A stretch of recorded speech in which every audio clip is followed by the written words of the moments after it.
Another year to remember, the worst tragedy this country has seen in recent history. 10 years ago, a 7.0 earthquake devastated Haiti and added to the endemic troubles that already affect the population here. President Jovenel Moise paid tribute to those who died in a mass grave in San Christophe.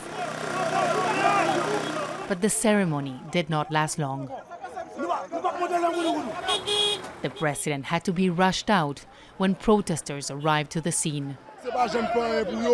I'm here to put flowers for the victims of the earthquake. The president shouldn't be here.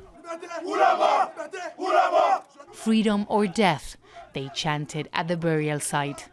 Protests have been ongoing this past few months. Many are angry at the ongoing economic crisis, corruption, and what they say is the failure of the reconstruction process. But the president told Al Jazeera he's also unhappy about the way aid was handled, even though he has been in office for almost 3 years. It was the reality. They established a structure that was intended to spend the aid money, and now we inherit the problems that we are dealing with today. Now, it is a must that everyone is able to understand that there has been mistakes, and altogether we need to correct these mistakes. But in spite of the general disappointment, people like CAMILLE WIDLEY say he just wants to remember those who died and pay tribute to them. Today means a lot to me. I lost family and friends, and I won't ever forget that day. That day I experienced the worst of the worst, but we had a lot of solidarity, and we are still here, surviving. Food and housing have always been an issue in Haiti, but since the earthquake, the situation became even worse.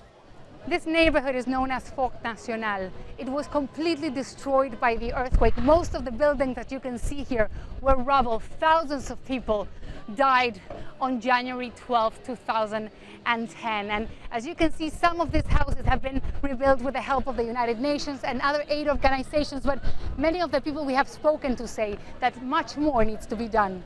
Canaan, just outside of Port-au-Prince, has become the emblem of what went wrong with the reconstruction process.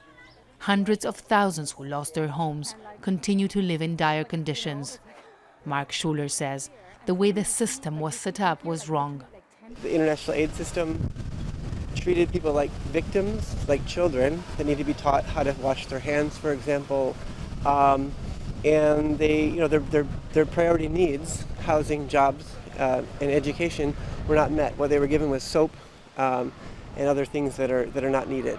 Haiti is the poorest country in the Western Hemisphere, and this year the situation is likely to get even worse.